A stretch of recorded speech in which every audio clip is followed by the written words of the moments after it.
Hello, hello, hello, and welcome back to the Premier Chelsea, your source for all things Premier League, but starting with Chelsea first.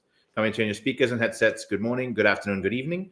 I'm one of your hosts, and I'm joined by my good friend and co-host, Rahul. And if you're watching us on YouTube, you can see we're in the sunny, beautiful New Orleans. We're actually here for Bluesday. Rahul, how excited are you about this one? I'm really hyped. I'm looking forward to it.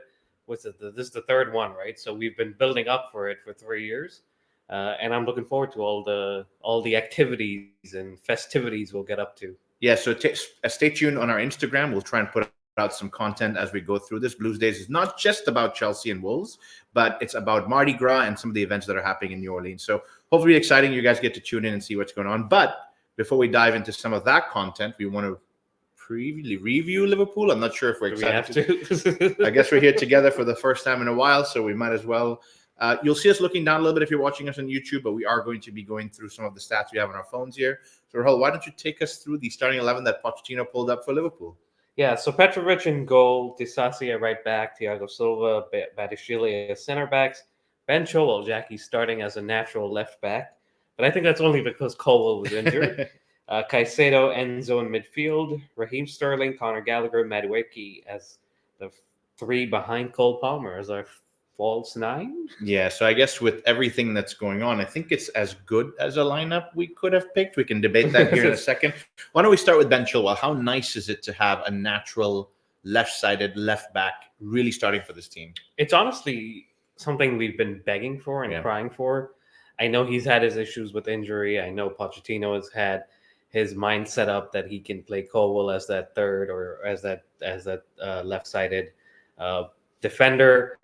But we've seen what Ben Chilwell brings to the team. We saw Ben Chilwell against Middlesbrough, and I know Middlesbrough is a small sample size, but in that game we were able to attack, we were able to defend, and it's just a natural fit. It's someone that can do that position organically. Now, of course, he wasn't 100% match fit, so I know that was something that was factored in. But seeing him from the start was, in my opinion, the right move. It really was. Let's talk about the forward line with Cole Palmer leading the line. Nkunku coming back from injury, obviously, but he may not be able to play the full 90 minutes till he gets full fitness. Armando Broja was not in the match day squad. We'll talk about him in a minute. He was on the bench. He was on the bench, but we know he moved on loan to Fulham. We'll talk about it later in the episode. What do you think of Cole Palmer as the false nine? A lot of people online are saying it doesn't suit him. He's not able to get the effectiveness that we see when he comes from maybe a little deeper or maybe from that right-hand side. I mean, it's worked in the past. I think we tried it against Man City, if I remember right. No, Nicholas. I forget who we played him against, and it worked because him and Conor Gallagher were able to just rotate and create some chaos. But in this game, I think we just needed that outlet. We needed that central striker so that Cole Palmer could operate off the right and exploit the space that the Liverpool fullbacks leave when they bomb forward. And I know Armando Broja was, like we said, on the bench, not in the 11, and completed his move a day later. But could we have given him at least 45 minutes? I don't know. The risk is you have him maybe get injured and maybe not go on loan. But it's a good question to ask, because now that Broja is gone, is Cole Palmer the third choice striker after Nkunku and Jackson? Yeah, and Pochettino's referenced Washington. We haven't seen him play any minutes this year, and so a couple minutes here, a couple minutes there. Nothing of production for this team. So it's going to be interesting to see how we go on from here. But let's talk about the game for a few minutes, Rahul. We play a traditional formation. We start off okay. I wouldn't say we start off as well. It seems to be standard with us, and few early shouts for a penalty decision, and there were a few during the game. Now, I didn't get a chance to watch the game in detail. I was at work. There were some highlights I caught, and I said, those could be penalties, but I want to get your thoughts on that as well. It's easy for us to feel like we were cheated. It's easy for us to feel like the referees didn't give the right decision, because when you look at that foul on Conor Gallagher, 9 times out of 10 it's given, especially with VAR. Maybe the referee misses on the field, but VAR, will look at it, which they didn't in this case. And so it just so happens it was the one time out of the 10 that it didn't go our way. But we were creating enough. And I'm of the sense that overall, we can't blame these decisions. But I do feel like if we get that penalty and we get that first shot off or get the first goal, it maybe changes our mood a little bit, maybe changes our confidence a little bit. 100%, yeah. Because we came into this game and playing Liverpool away is never easy. But playing Liverpool away after Klopp has announced that he's leaving is almost a mission impossible because you know that place is going to be fired up. We're now hearing about the last game of the season at Anfield is going for $3,000-4,000 a ticket. Wow.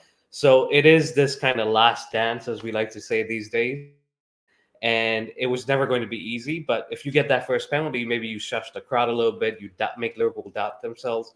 But again, I hate relying on penalties because we've gotten a fair share this season, and we've gotten enough luck that they kind of even themselves out over this. Listen, everything you're saying is 100% accurate. I think at the end of the day, we need to do the business regardless of if we get the help from the referees or VAR. And my complaints to VAR is always the same. It's never consistent, which is causing these issues for us to even have these debates. But we didn't do the business on the day. We don't get the penalty. And yes, if we do, maybe it's a different situation.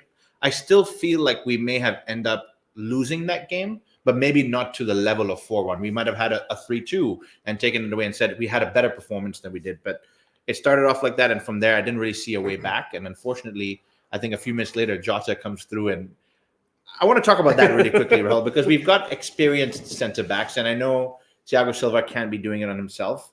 Badiashile, who had probably one of his worst games I've seen in a Chelsea shirt. And some of it was down to him with poor timing and things. Some of it was he's out on left back and that's not his natural role.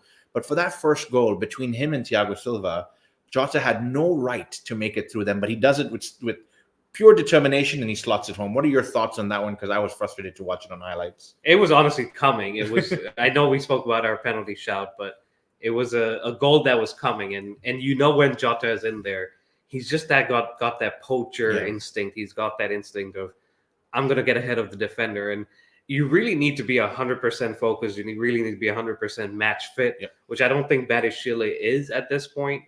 And for how great Thiago Silva is, he is 39. Yeah. He is kind of at the end of his career, and he can't do it all himself. So, look, it was a goal that Liverpool worked really well, and Jota gets in front of Badiashile, I believe, and finishes it off. And it was a deserved goal, I have to say. I'm wearing a Chelsea shirt, but I have to say it was deserved and reflected how dominant Liverpool were in those early stages. Yeah, we really couldn't hold them back. They were just crowding us out in every possible position.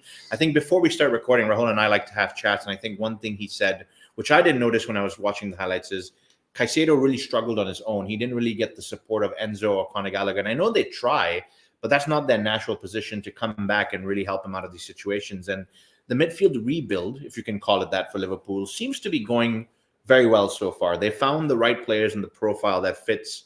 I want to say Jurgen Klopp style, but it's Liverpool style over the last 9 or 10 years, where they're high energy, they're fast paced, they're willing to do the dirty work and run and close down Caicedo. And he was overrun. We really couldn't get out of midfield for a while. I remember the commentator in parts of the game that I was watching for highlights say, I think Liverpool have had 6 or 7 shots to Chelsea's 0. And to a certain degree, I expected that, like this was going to happen. But we really couldn't get out of our own half. Liverpool has pinned back, and it was only a matter of time before another goal comes. And I want to talk about this young man, Rahul. It is Bradley, who's playing right back in place of Trent Alexander-Arnold. And we've had this debate for a long time of Trent Alexander-Arnold versus Reece James, and Reece is out injured, so he falls off the discussion. Trent goes out injured, he falls off the discussion. You go, who's going to fill the role at Liverpool? And they've plucked another talent so far. It looks from the academy, and he was fantastic. I think he ended up being man of the match as well. He did. He got a goal. He got 2 assists. Yep. So, look, you got to give credit to the boy. He's a young guy coming through. You got to give credit to Klopp for playing him and trusting him, because Trent was on the bench. Yep. So it could have been easy. Let me start with Trent and then maybe bring the youngster on. But he was full of energy. He was determined. It's almost one of those things I was talking about where everyone feels like they owe it to Klopp to send him off in a good way.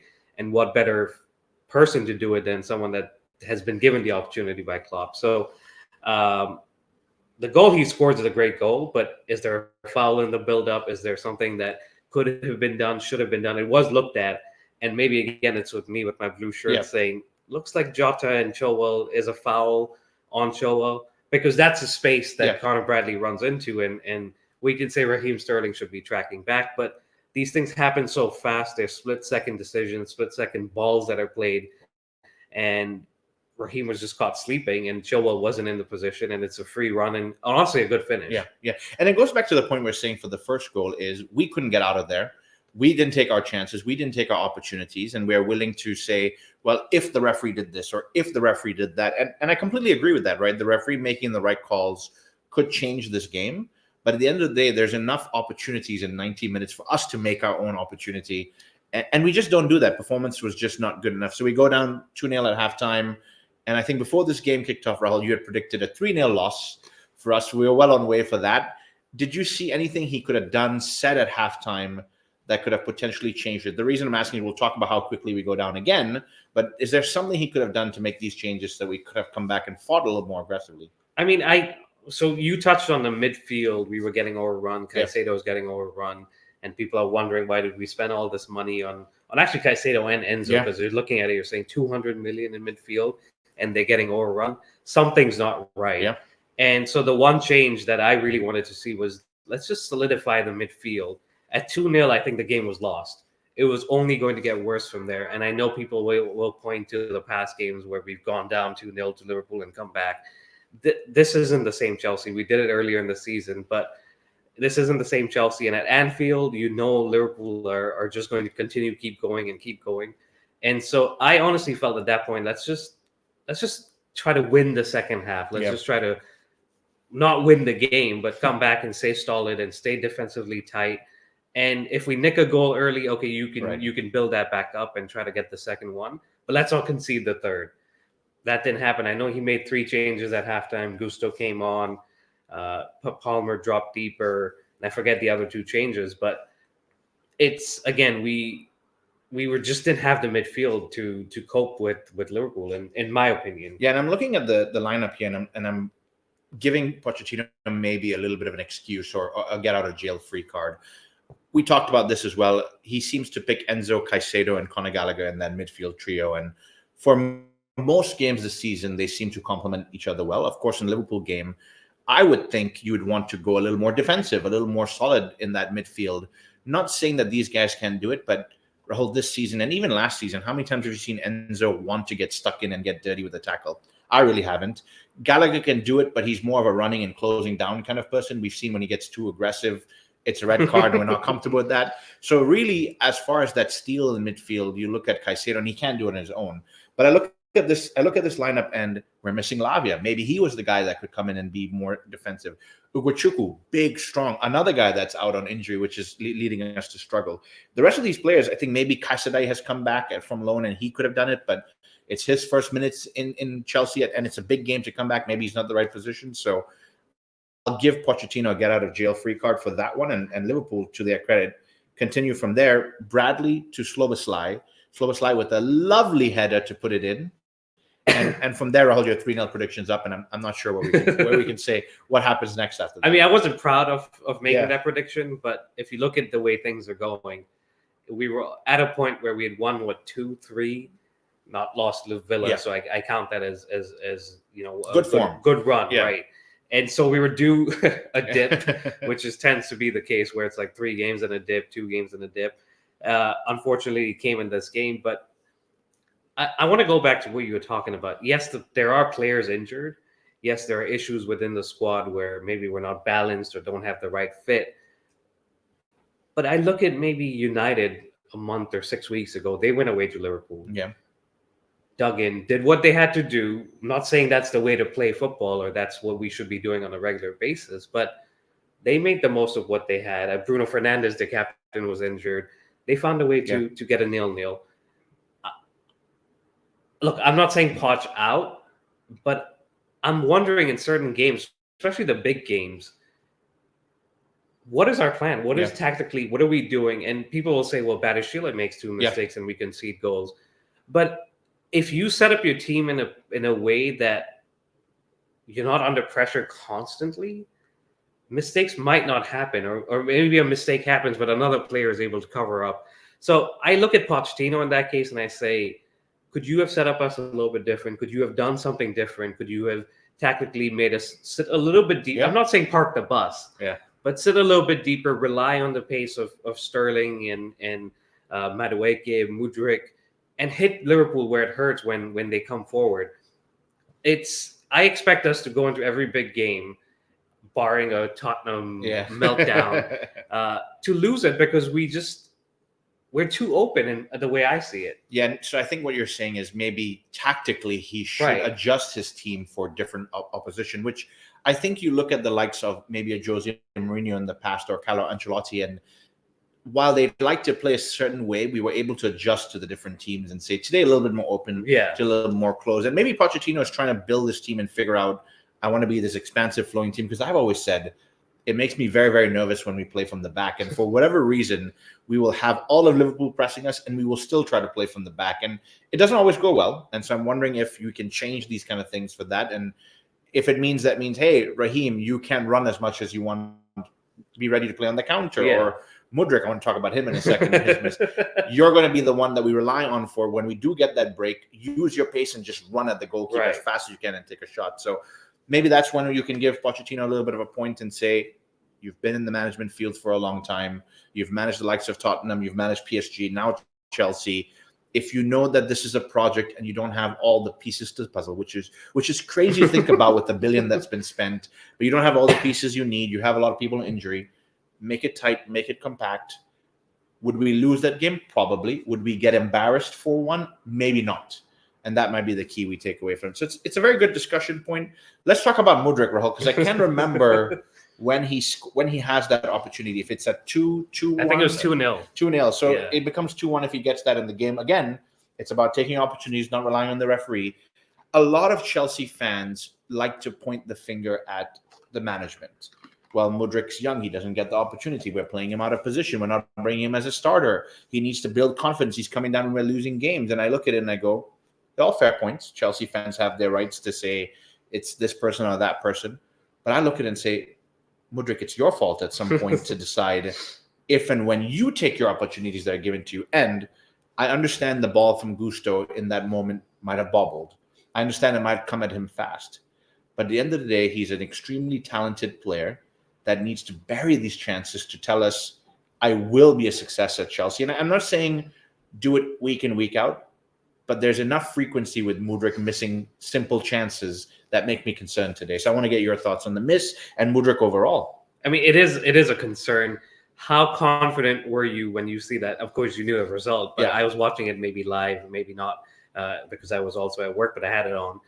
And I saw it on replay when we had missed it because I heard the commentator be like, Mudryk. Yeah. And I watched it on replay and I was like, if I had watched this live, I probably wasn't confident that was going to go in because it just hasn't gone for him. It hasn't been his moment. It hasn't been his time. He's had flashes, but it's now been a year since he's been here.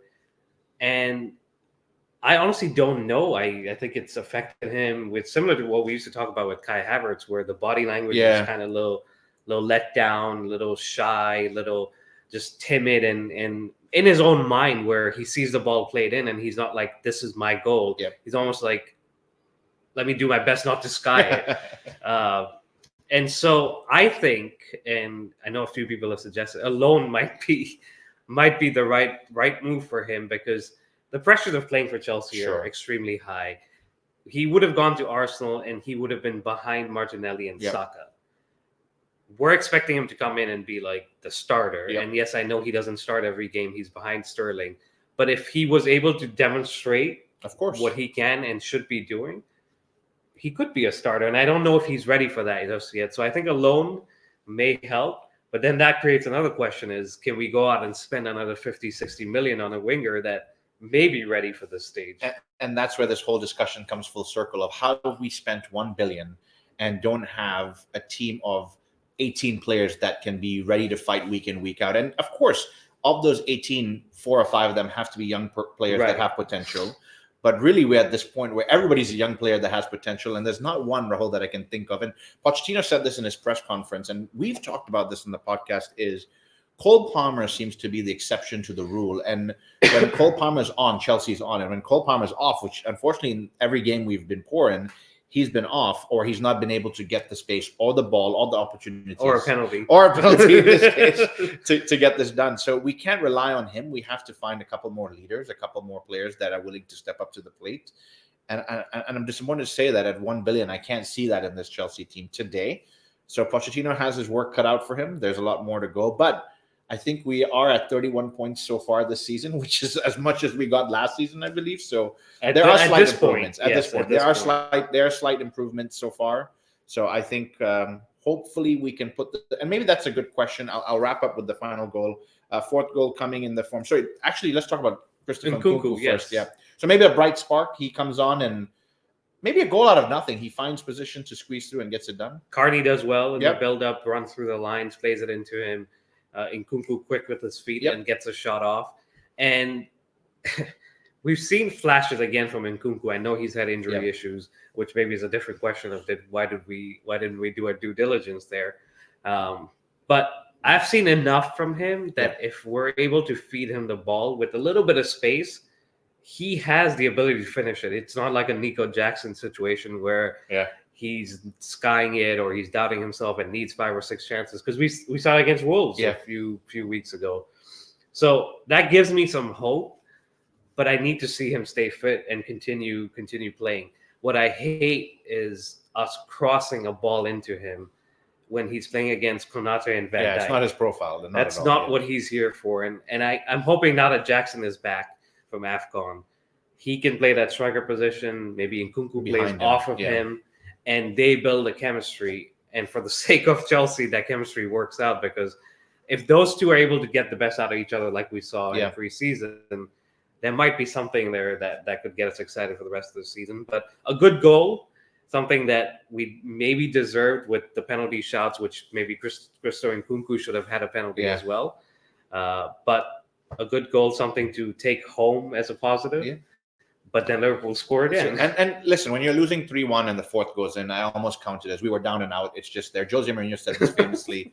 I think we were losing 2-0. Yeah, and we scored a third. And he goes, "Hey, your team lost 3-0. He goes, 2-0. And they go, "No, you lost 3-0. It's like, that third one doesn't count. We were already down and out, so we'll take it as 3-1. But no, I think you mentioned injuries. We can honestly do an episode on injuries alone. There's so much going on at Chelsea Football Club with injuries that we need to maybe do a deep dive, talk about it, and figure out what's going on there. But I want to ask you this. 4-1, and Pochettino says we weren't good enough. But we know we were not good enough to beat Liverpool. We're not the finished product, and Liverpool took a couple seasons to ramp up and get to where they need to be. Is this one where we've had a good run? We've now had that blip, and it is against Liverpool, the mighty Liverpool, we can call them for now. We just take it out of our mind, move forward, reset, and then go back to training ground and say, this was a bump. It is a very, very good team. We are a good team that's trying to find our feet, trying to find our style, trying to find our identity. Put this to the side and let's rebuild from here. I mean, that's all we can do, right? Because we take it on the chin. We've taken a few of these, like the Middlesbrough away we lost. We come back and we put it right. Yep. It's for us, honestly, going away to Liverpool is like, let's just get it done with and move on, regardless of what happens, because it's a game that we're expected to not pick up any points in. And we move on now, and it's Wolves at home. Yep. Villa away in the replay. Crystal Palace away, Man City away, and then Liverpool again in the final. So I want to say I'm positive about let's just move on to the next one, but I look at it, I'm like, our away form's been horrible. We won one game against Luton in maybe the 5 or 6 last away games. I look at them like, we're going away to Villa. That's going to be tough. Are we going out of the FA Cup, which is another blow, because the Carabao Cup, yes, we made it to the final, but net chances we may lose that one as well. There's high chances that we lose that one. Away to Palace. Palace made it extremely difficult for us. Then City, Jackie.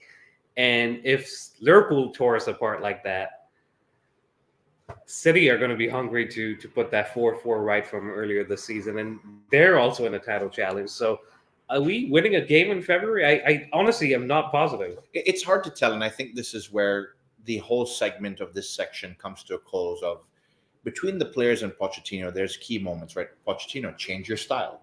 If we know we can't play out from the back right now, we know that we don't have the confidence or the goal scorers to do this, keep it tight, get back to basics, try and get that. In Wolves, I'm going to say we need to try and do a little better, but maybe against the City or against the Villa, keep it tight, play on the counterattack, get that goal, sit tight again.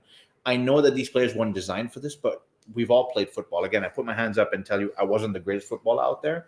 But if we need to sit back and pass to each other and just lump it forward and try and get a counterattack going, it can be done. It doesn't matter how good or bad the players, how talented or skills they are. Sure, we're not playing to their strengths, but when we play to their strengths now, we're not winning these big games or these big fixtures.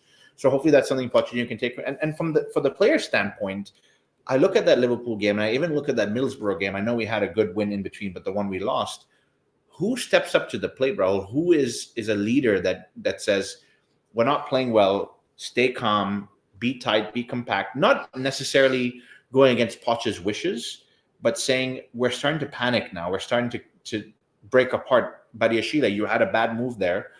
Pick up your head, son. Be stable. Don't give away. Don't lose your line. Little things like that I don't see it happening. I know Connor is a captain, or if Ben Chilwell's on there, I need to see a little more passion, a little more aggression from these guys. And I hope that it comes in the next few games, and that's something Pochettino can to bring to the forefront, I hope. I mean, that's the hope. It's instead of playing as 11 individuals, play as a team, play for each other, and just do the basics. I think you're right. That's what it comes down to. But I think the setup has been it's go. Yeah. We're gonna attack. We're gonna do everything we need to, and maybe we're not there yet, especially in these kind of games where we're expected to lose. Let's just use that. I think Jose Mourinho used to do it the best, where he would say, we're the underdog, we'll play like the underdog, but we will hit you, and when we hit you, you won't feel like it's the underdog. So, look, it's a tough month. This was similar to, like we just said, 31 points at this stage at the end of January going into February, and we know what happened from February onwards into May. So it's an opportunity for Pochettino to reassess things a little bit, put things right, and you never know. The final's a different game. Yeah. And I feel like we had a very similar situation under Sarri, where we went away to City, lost 6-0, went into a final against the same team, and I think we took it to penalties. Yeah, we did well. So let's learn from it. Let's learn from it and adapt in the next game and the game after that, and then we see where it takes us. And I know we'll do a build-up towards the final, but there is something to be said about a cup team versus a Premier League team. And interesting enough, we talked about it with Tuchel, was this team was highly motivated for knockout games, where when the pressure's against them, they were able to step up and get a win, versus finding consistency week in, week out, and self-motivation maybe in the Premier League. Well, if we don't win this one, we'll win the next one and slowly climb the table, versus in cup football, it's like, boys, this is all or nothing. We've got to do it. So hopefully we'll build up there, and we'll see a little more positive results as we get there. But for now, embarrassing result. But if you're a listener and watcher, hopefully this is something that Chelsea can put to the back and then move forward. And just another positive, Jackie. Petrovic. Oh yeah, fantastic. Could have been 7-8 without him, and without Nunez hitting the bar, but twice at least. We don't have to talk about that. I think Petrovic has been a breath of fresh air. Yeah. We were wondering, this kid out in New England, what is he going to bring? But from what I've seen, he's brought a lot more than other players have brought in that position. So, question for you: Sanchez is back, I believe, training on the grass. He's back fit. Pochettino has a decision to make. What do you think he should be doing? Listen, it's a very easy decision for me. I've seen enough of Petrovic and I've seen enough of Sanchez. I think that Petrovic has given me a lot more confidence. I think that the center backs have a lot more confidence playing the ball to him. He isn't the prettiest with his feet, but I think that he's better than Sanchez at this point in time. He's a good shot stopper. So I would not change things. I would keep it as is. And for Sanchez, it's unfortunate because he lost his place in Brighton. He came to Chelsea to maybe be the number 2, but Kepa goes on loan and he comes to be the number 1. But it is where at this point where Petrovic has stood up to the challenge. And so you go back to the drawing board and work as hard as you can in training, and hopefully you get to win that number 1 spot back. And if you don't, do what goalkeepers do, support each other. Right. And when your opportunity does come in the form of a cup game or an injury, take it with both hands, literally and figuratively. So that's kind of my thoughts on Petrovic. I agree with you. If I'm Pochettino, I stick with Petrovic and let Sanchez earn the spot, because that's what should happen in any position.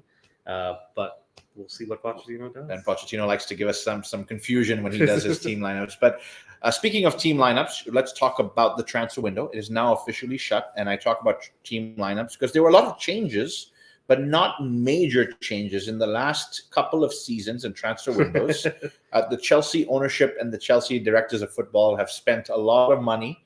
In fact, I think in January of last year, we had like 5 new players come in, and I was wondering, we're building a whole new team in January, but nothing major, Rahul. I think the big one to talk about is Armando Broja coming out on loan It seems to be a very fantastic loan. The little bit that I know about it is that it's a very, very cheap, I think 750,000 to potentially no money for Fulham. If Broya plays 10 games plus a certain amount of minutes, we don't know what the details of that is. And if he doesn't, Fulham will have to pay us a £4 million loan. So one way or the other, I think they're incentivized to play him. And he scored 1 goal for us this season. It was a bullet header. It looked lovely. He was a little bit aggressive in that Manchester City game where he won us a penalty. He has come off a very, very bad injury, and it doesn't seem like Pochettino has trusted him or given him the opportunity to play enough minutes. What do you think of this loan? I know Fulham have good wingers. Maybe it's something that can play to strength and style. Personally, for him, I think it's a great move. It's an opportunity for him to go out and get minutes, which he wasn't doing at Chelsea. Get fit, get match fit, and within West London, just down the street, doesn't have to move, doesn't have to travel, doesn't have to find a new home. So the settling and all of that we consider with players moving isn't into effect. And Fulham are a good team. We've seen them create opportunities, seen them score a lot of goals.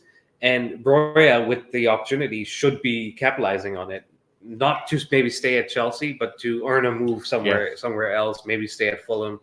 But then I look at it from our perspective, and I say, as Chelsea, Nkunku has had issues. So are we now expecting that he's going to stay fit for the next 3 months? I really hope so. Jackson has stayed fit. The issues have been with finishing.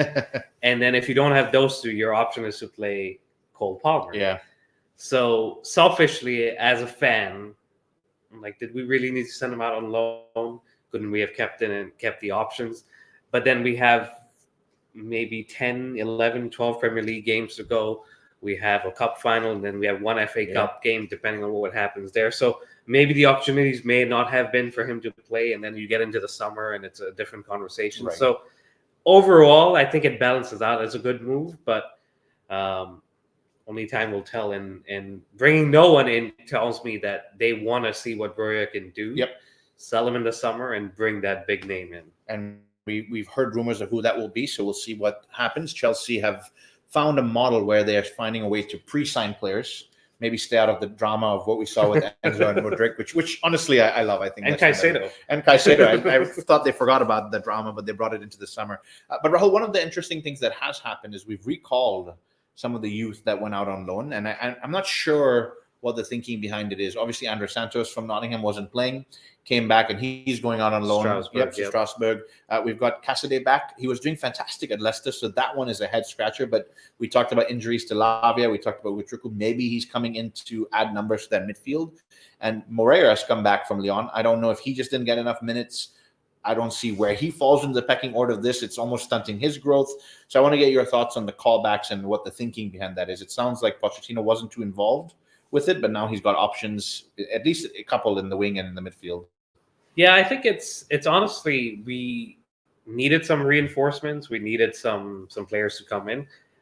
If I'm Pochettino, I'm looking at him saying, I think it was after the Wolves game, right before Christmas Eve. No, actually Everton game, early December, where he said, we need experience. We need to go into January looking for experience.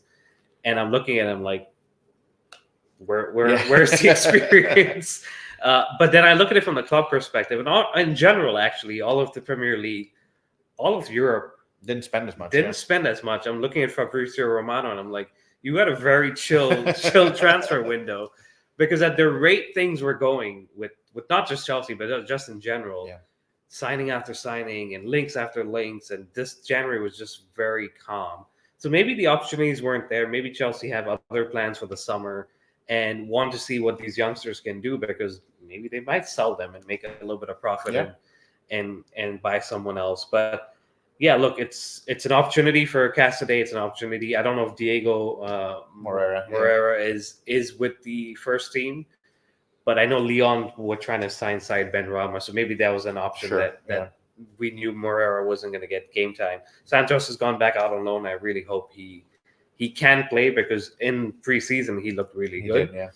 And the few minutes Cassidy came on, he brings a different profile to this midfield. He brings a different attribute to the midfield that may not require Enzo to be pushing forward and leaving the space. So look, it's an interesting move. I'm glad we didn't just go out and throw money at problems like we have in the past, but we do need to fix some problems in the summer. So hopefully we saved our money for that. Yeah, and honestly, this is what the ownership model has been leaning towards, which is being a little more strategic with their purchasing and hopefully getting the business, just like the Nkunku deal, behind the scenes, work on it and make it happen. So we've heard rumors of Osame. I don't know if he wants to come to a messy Chelsea that we are right now, but we are screaming for a number 9, and maybe they're doing the business behind the scenes. He I did have go no off idea. injured, I believe, for Nigeria today. So of course Chelsea will sign him when he's injured. But no, nothing major on the transfer front. So Ian Maatsen doing very well. He had gone on loan to Borussia Dortmund, and he's doing well. So another questionable one, Rahul, with left-sided left backs that we are looking for and forcing Colwell over there. But is that honestly just an easy thing to ding Pochettino against, because Maatsen had done it in the championship for Burnley. He goes to the Bundesliga, different league, different physicality.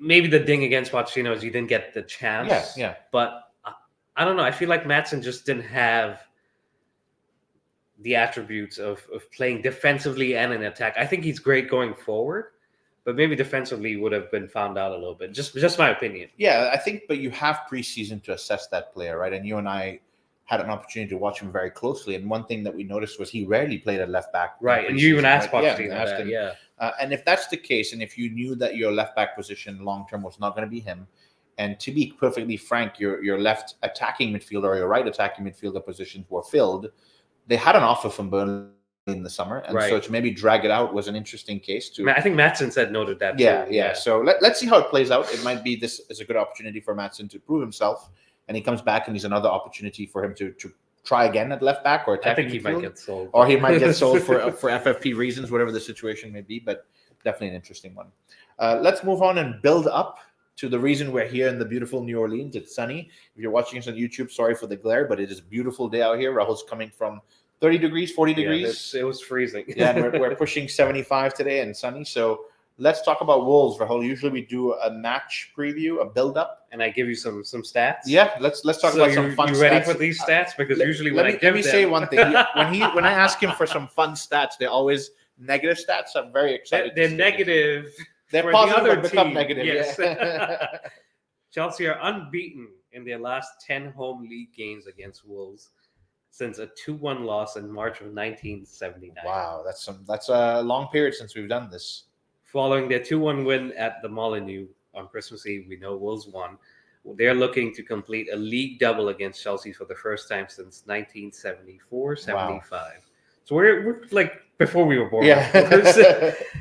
Chelsea have won each of their last 4 Premier League home games, which I think we do need to talk about our home form. Yep. As many as they had in their previous 22 at Stamford Bridge. They last won more consecutively at home between February and July 2020. So even under Tuchel, we didn't win more than that. So at home. So look, it's again points towards winning, but we saw Wolves on Thursday against Man United. They were down 2-0, came back 2-1, down 3-1, came back 3-3, and lost it right at the end. So they have goals in them. They're fighting them. They're fighting them for sure, and they were, I think, one that we were maybe thinking might go down. They've made some signings, and here they are fighting and putting in decent performances. Yeah. So who do we think is going to line up against Wolves? Because we've talked about Pochettino's injuries. We've talked about him liking to play players out of position. It is an opportunity. I know they're a difficult team, and they've shown that they have goals in them. We've shown that we like to leak goals. So who do you think he's going to start into this game? Maybe give me a Petrovic in goal, obviously. Petrovic in goal, Give me a back four you think he's going to go with. We had a lot of choices. Badiashile, Ben Chilwell at left back.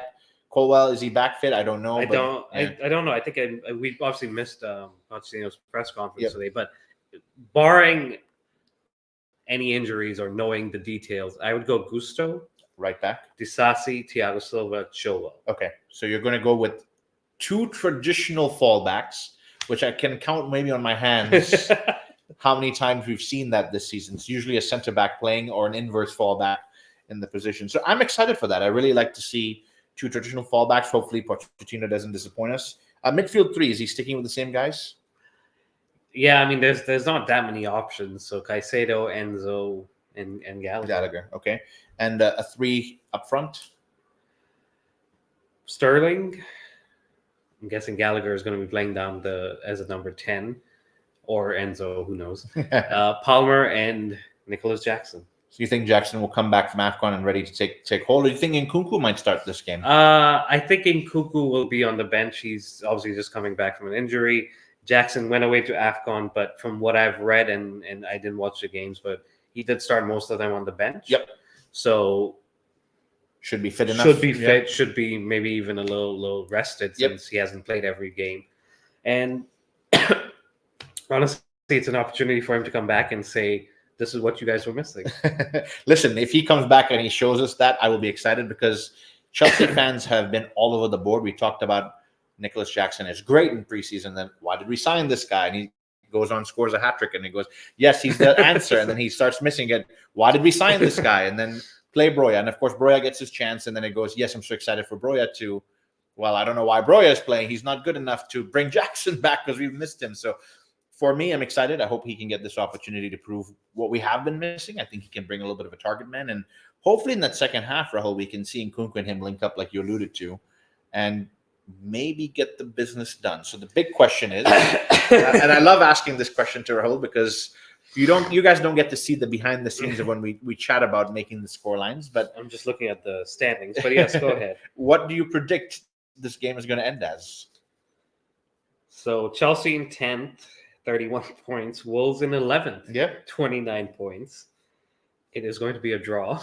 Oh, wow. If we win it, and honestly, for the sake of this weekend, for the sake of being in New Orleans with the Louisiana boys, I really hope we just go out and put in a great performance, 3-0. But that's not who Chelsea are. So I'll go for a positive result just for this, 2-1. But I think it will be 1-1. All right, so he's going for a positive result, 2-1, but deep down somewhere he thinks it's 1-1. I was actually going to say 2-1 as well. I would hope to see a reaction. At the end of the day, we've discussed all of the reasons why Liverpool was the way it was, but it was still a poor performance, and I think we should see a reaction. We're back at home. You talked about home form a little bit. It's 10 unbeaten. Yep, so hopefully this is an opportunity to at least continue unbeaten, but I would love to get the result and get the win. The 3 points put a little bit of gap between us and 11th. I like being in 10th so far. It's helped keep the pace on Man United and some of the other guys that are above us. So 2-1 for me as well. I think we can get the business done with the goals, so it should be exciting. Before we wrap up today's segment, Rahul, I want to talk a little bit about Bluesday. That's why we are here. We're in New Orleans to spend time with Carefree Louisiana, the boys from the New Orleans chapter of the Chelsea in America side. What can you tell us about Bluesday? So 3rd annual Bluesday starts in 20 minutes, so we got to wrap this up soon. It starts tonight and at a meetup at a bar tonight. Honestly, I have to credit the boys here. They do a great job with inviting everyone, spreading the word, and people travel from New York, from California, from Houston, and all over the U.S. to make it here for the weekend, because it's, as much as Chelsea have been bad, it's about hanging out. It's about, we went out earlier today, people were like, oh, Chelsea, and people recognize the name, people recognize the shirts, and it's just a great time to hang out, meet other people. And for you and me to be here, to have the opportunity to meet up and record and actually do some other things with the boys later, it's just great. We started this to do these kind of things. Exactly. And so it starts tonight. Tomorrow is the Mardi Gras parades, which I'm excited for. I've heard a lot about them. Never actually got to experience them. And they start early. So we'll see how tonight goes. And then Sunday, obviously, is the game. And then there's a raffle, signed shirts, and we'll be doing some reactions. So all in all, a great weekend with some great people. And stay tuned to our Instagram, stay tuned to our social media, because we will be posting and sharing not just the Chelsea stuff, but also the Mardi Gras stuff. Yeah, and my wrapping up thoughts on this is it's an opportunity to spend time with like-minded Chelsea fans. We all know the highs that we've gone through for a long time, and we're going through some lows now as well. And what a better way to kind of see the perspective of other Chelsea fans in the United States. We know what it's like abroad, but it's good to see the Chelsea brand is big in the US, guys. It's massive. And you walk the streets, people recognize the logo. And I think I want to see it grow more. So if you're not part of a supporters club, definitely do. Right. If you're not joining Bluesdays this year, maybe next year you can make it an opportunity to come out here. And I think the beauty of it is it's not just Chelsea. You get to explore New Orleans. You get to explore the Mardi Gras parades, which is fantastic, and maybe have a couple beers with a Chelsea fan, which would be absolutely great. But Rahul, why don't you take us home? Or a hurricane. Or a hurricane. There you go. But that wraps it up, guys. Thank you very much for listening. Please continue to subscribe, like, and follow us. It's at the Premier Chels on all podcast providers, YouTube, and on Instagram and Twitter. It's at the Premier Chels Pod. And we will be back with a new episode. And watch out for our weekend activities. But until then, up the Chels.